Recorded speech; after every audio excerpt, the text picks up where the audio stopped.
జై శ్రీకృష్ణ. ఈరోజు మనము తిరుప్పావైలోని 21వ పాసురము దాని తాత్పర్యం గురించి తెలుసుకుందాము.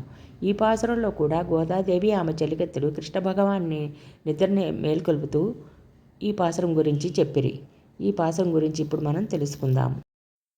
ఏట్ట కళంగల్ ఎదిర్ పొంగి మీదళిప్ప மாற்றாதே பால் சொரியம் வள்ளல் பெரும் பசுக்கள் ஆற்றப்படைத்தான் மகனே அறிவுராய் உத்தமுடையாய் பெரியாய் உலகினல் தோற்றமாய் நின்ற சுடரே துயிலலாய் மாத்தாருனக்கு வலி துளைன்லு உன் வாசன்கண் ஆத்தாது வந்து உன்னடிப்பணையா மாப்போலே పోతియాయ్ వందోం పుగళందేలో రెంబావాయ్.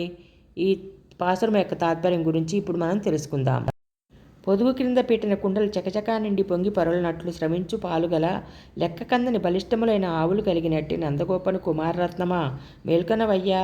దృఢమైన ప్రమాణములచే నిరింపబడిన పరబ్రహ్మ స్వరూపమా, ఆశ్రితులు రక్షించుట ఎందు దృఢమైన ప్రతిజ్ఞ గల మహామహిమ సంపన్నుడా, నీ రూపము వాక్కులకు మనసునకు గోచరించినదైనను భక్తులమైన మమ్మల్ని అనుగ్రహించుటకై దివ్యమంగళ విగ్రహం ధరించినవాడా, శత్రువులు నీ పరాక్రమమునకు దాసులైన వాకిట నిలిచి నీ పాదార విందములను ఆశ్రయించినట్లు మేము నిన్ను విడవజాలక నీ పాదములనే స్తుతించి నీకు మంగళాశాసనం చేటుకై వచ్చి ఉన్నాము అని గోదాదేవి ఆమె చెలికత్తెలు కృష్ణ భగవాన్ని ప్రార్థించుచున్నారు.